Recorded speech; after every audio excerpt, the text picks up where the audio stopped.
ba? May kapartner na kaagad ako ngayon. Siyempre, pag Wednesday, kasama natin si Marvin Germo. Isa po siyang financial analyst.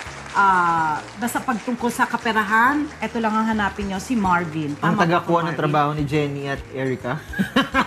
Pwede rin yun. Good morning! Good morning, good morning. Back, Salamat, salamat. It's an honor always to be here. Naka-necktie ka ngayon, ha? Parang kakaiba. Kakaiba yung nakikita ko ngayon. As requested by Jenny.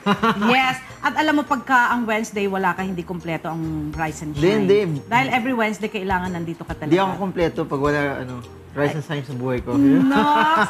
Kaya kung meron man po kayo mga katanungan, suggestions, sulat lang po kayo sa aming Facebook page, lalong-lalo na po kung may katanungan kayo tungkol sa real estate para masagot po ni Mr. Marvin Germo. Okay, real estate ang pag-uusapan natin ngayon, Marvin. Bakit nga ba naging real estate? Kasi pag sinabi mong real estate, okay, kabahayan ang noon, di ba? Ano pa?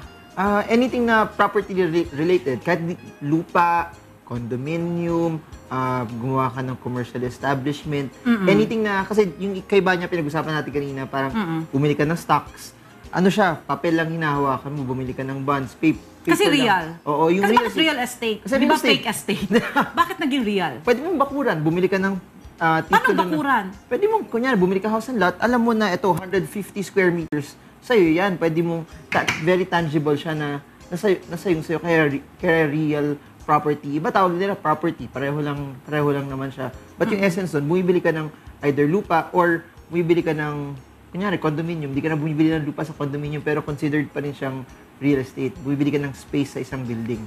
Okay, mas okay ba na bumili ka na lang lupa o mag-rent ka na lang? Kasi kapag bumili ka ng lupa, lahat yan, ikaw ang magmamanage na yan, di ba? Yung mga paggawa, yung mga babayaran mong amilyar, yung mga ganon.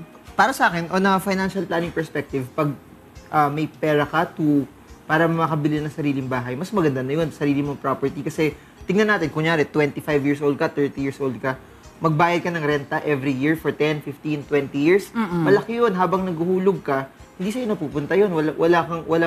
Walang pumupunta sa'yo na property. Pero yung iba, naglo-loan sila sa SSS, sa Pag-ibig, di naman din ganun kalaki yung kailangan bayaran every month. Depende sa gano'ng kalaki yung property na bibilhin mo.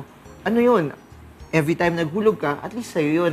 After 10, 20 years, at least meron kang masasabi na pinundar ko to. Tsaka, yung risky kasi sa rent, yung rental prices, nagtataas eh. Habang nagtataas yung rental prices, di naman natin alam, baka pag nagretiro na tayo, wala na tayong kinikita. So, anong magiging problem yun? And para sa akin, mas gusto kong bumili ng sarili kong property kaysa sa kotse muna. Kasi minsan baliktad eh.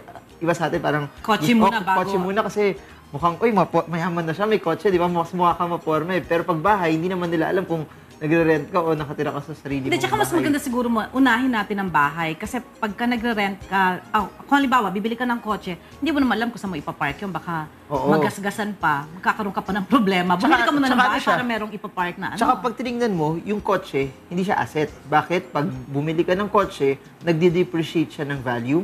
Bumili ka ng bahay, bumili ka ng property, bumili ka ng lupa, bumili ka ng condo, over time, kasi ganito yun eh. Yung lupa natin sa Pilipinas, di naman nadadagdagan eh.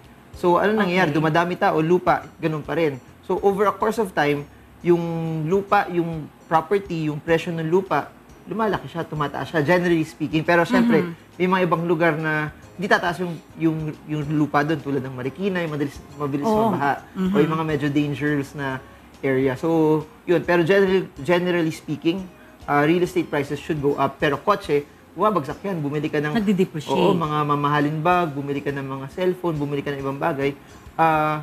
Mauubos pera mo dyan. Tapos you have to end up, parang ako, bumili ako ng phone, tapos after 2 years, gusto ko nang palitan. Pag pinalitan ko, kailangan ko siya benta ng mas mababa. Hindi ka tulad ng real estate.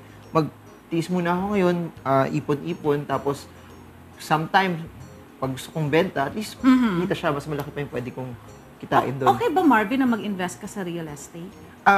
Meron kasing nagsasabi sa akin na maganda daw business yun. Okay.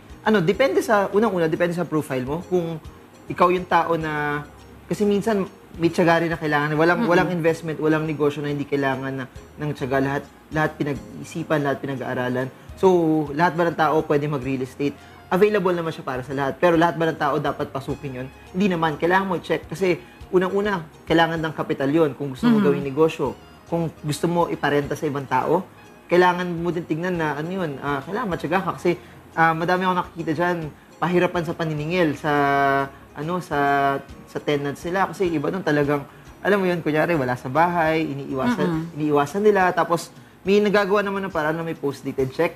Pero pag tumalbog yun, kailangan mo pa rin sila habulin, kailangan mo pa rin maningil sa kanila. So, ano rin siya, pag pinarenta mo yung bahay mo, o condominium mo, o commercial property mo, ano na siya, para sa akin, hindi na siya investment, parang negosyo na talaga siya na kailangan tutok ka, kailangan mo tignan kung ano yung mga pwedeng mangyari doon. Alright. Pumapaloob din ba yung build and sell sa real estate? Ganun din yun? Yeah, pwede din siya. Pero pag build and sell na talaga, at ano na talaga, full-fledged na negosyo na siya, hindi na siya ganun ka-passive. Kasi mamarket mo yung bahay mo, mamarket mo yung ginawa mo, kailangan mo siya ibenta, kailangan mo may mga contractors ka na gagawa ng bahay mo, tsaka yung mga iba pang furnishings, tsaka fixtures doon. Kasi ano na talaga yun kailangan mo maghanap ng kliyente kasi kung hindi, ang laki ng investment, nakatiwang-uwang siya, ang laki ng babayaran mo, ang laki ng nakalabas dun. Chances are, pag naka-loan yun, nagbabayad ka ng loan every month. Kung wala pang bumibili, wala pang nagre-rent, palabas yung pera mo. Okay, eto naman ngayon. Ano pa ang mas maganda? Bumili ka na lang ng house and lot or bumili ka ng lupa tapos pagawa mo? May mga advantages siya, tsaka disadvantages. Unang-una, Doon muna tayo sa advantages. pag lupa, bumili ka ng lupa, tapos bumili ka ng ikaw na magpagawa, magagawa mo siya kung anong gusto mo, number one. Design, O yung mga design, ganun, okay. yung materials na gusto mo, tapos mas makakatipid ka. Kasi syempre, pag... Mas tipid ba yun? Oo naman, kasi bumili ka na nakaganon na, syempre tutubuan na nila yun. Depende sa materials. I've seen a lot of mga kaibigan ko na nagbi-business na yun yung negosyo nila.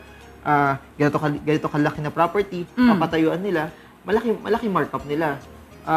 Flip side, kung ikaw maggawa nun, yung materials na gusto mong gamitin, kung gusto mo magtipid on certain aspects, makakatipid ka. Tapos mag-hire ka ng karpintero, mag-hire ka na magbabantay. Kaso yun nga lang, pag meron kang taong, pag ikaw yung gagawa ng sarili mo, lahat ng supervision ikaw.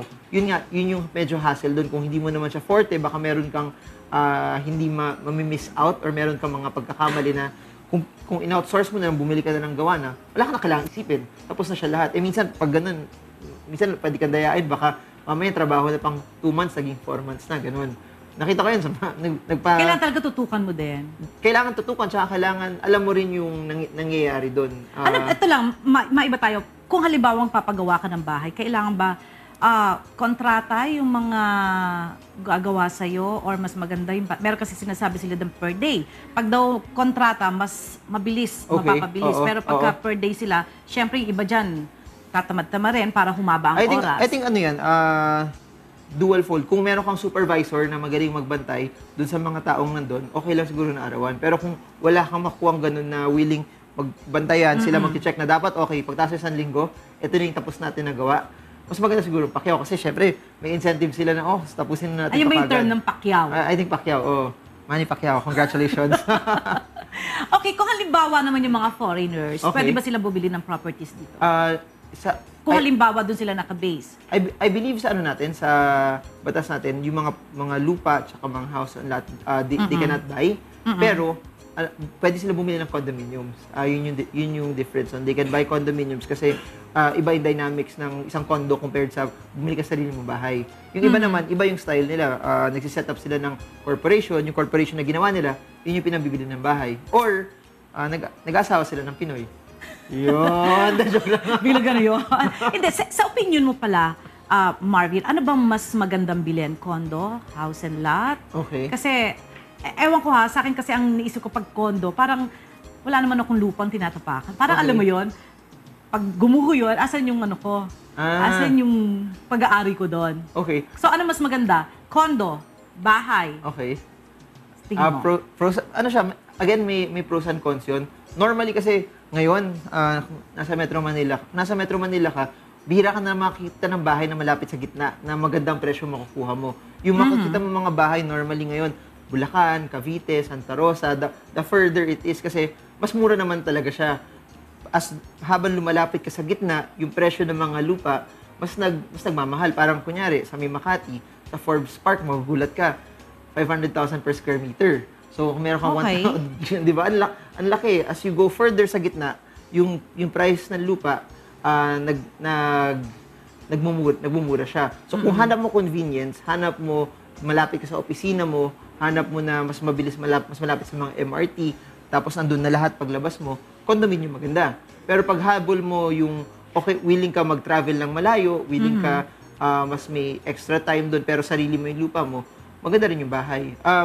May tanong nga yun kung nasira yung ano, I believe insured yun, yung buong property na yun. Tapos, since you're an owner of the condo, lahat kayo, may certain percentage dun sa buong, yung buong property na yun. So, sabi ng mga developers sa akin, ganito yung mangyayari. Pag may nangyari, lahat kayo magkakaroon ng equal share dun sa kung ano man gawin nila dun. So, kung nag-decide sila ibenta yun, certain percentage nung buong property, sa'yo yun. Naka-condo ka ba? O, naka-condo ako. Kaya naka-condo ako. Yeah. Okay, Marvin, kung halimbawa meron na may mga nanonood sa atin ngayon tapos gusto nilang pasukin ng real estate at kung paano ba bumili ng bahay, okay. Ano ma-advise mo sa kanila? Pero twofold siya eh. Kung gusto mo tirahan yung bahay, para sa akin, mas maganda siya kaysa nagre-rent ka. Kasi at least, sa'yo na yun. Kaysa maghuhulog-hulog ka ng pera sa nagbabayad ng rent, tapos after 10-20 years, hindi sa'yo, mas maganda bumili ng bahay. Pero meron din tayong tinatawag na rent to own. Mas lalo mas maganda yun, rent to own. Kasi pag nag-rent to own ka, hindi siya ganun kasakit kaysa mag-amortize. Kung may makita kayong rent to own, maganda yun. Isa pang tip, hanap kayo ng mga foreclosed properties na sa bangko. Sa bangko. O sa bangko, yung mga naremata, yung mga lugar doon na hindi nila nabayaran yung loan. Ayun, you can go there. May magazine actually sila doon, nakalista lahat.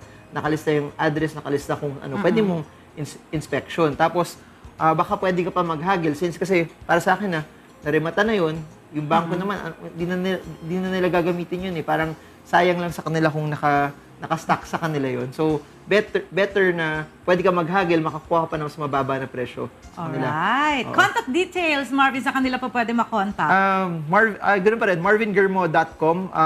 May mga contact forms doon na pwede nila akong ma-reach doon kung may questions sila na tungkol sa investing, personal finance, mawala yung pagkautang nila, nandun lahat yun sa website ko. Tapos may Twitter din ako, @marvingermo. Yun, kung sumasagot ako kagad kung may mga questions kayo. Sabihin niyo lang na Rise and Shine, super high priority. Wow! Or the Ella Show. At meron kang, Ella Show na talaga. At meron kang upcoming seminar, no? May seminar sa December 13. When is this? December 13. Oh, December 13, 2014. Parang outlook naman yung top 10 stocks for 2015. Kung anong 10 magandang stocks na pwede mong pag-aralan, pwede mong pasukin. So, fresh start para sa mga taong gusto magsimula mag-invest sa stock market. Sa Berjaya Hotel siya sa Makati. Lahat ng details sa website ko. Punta lang sila sa upcoming seminars. Alright. Thank you so much, Marvin. Marami na naman, I'm sure, na natutunan ng ating mga televiewers. Thank you. At ganun din ako. Thank you very much. At syempre, Wednesday, makikita-kita pa rin tayo. Alright. Huwag po kayong aalis dahil magbabalik pa rin po. At eto na ang susunod natin, discovery ng RNS Search for Talent. Sa pagbabalik po yan ng Rise and Shine!